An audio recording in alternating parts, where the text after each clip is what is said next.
ఏమవుతుంది తెలుసండి, క్రైస్తవ్యం హేళన అయిపోయింది ఈరోజు. క్రైస్తవ్యం యూట్యూబ్లు, ఫేస్బుక్ దగ్గర హేళన అయిపోయింది. ఒకప్పుడు క్రీస్తు ప్రభుని నమ్మిన వారు ఎవరైనా వస్తే వారి మొక్కల నుంచి ఛాయ్ కనబడింది. పాస్టర్ గారు వస్తున్నారంటే గౌరవం ఉండేది, ఒక మర్యాద ఉండేది, ఆయనకు ఒక విలువ ఇచ్చేవారు. ఇప్పుడుందా? ఇప్పుడు ఆ విలువ ఇస్తున్నావా? ఆ గౌరవిస్తున్నామా? ఆయనకి ఇవ్వాలంటే ఎక్కడి నుంచి వస్తుంది? ఎవరి వల్ల పోతుంది? అది ఎక్కడి నుంచి వస్తుంది? ఎవరి వల్ల పోతుంది? సేవకుల వల్లనే పోతుంది. వాక్యము లేకుండా విశ్వాసిని ఏం చేస్తున్నాడు? పెంచుతా ఉన్నాడు.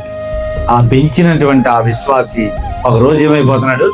లోకానికి, లోక అన్యాచారాలకి, సృష్టికర్తకు బదులుగా స్పష్టమును పూజించే గుణానికి, వెలుగు సంబంధమైన జీవితానికి తగినట్టుగా ఉండకుండా అంధకారమయమైపోతున్నాడు.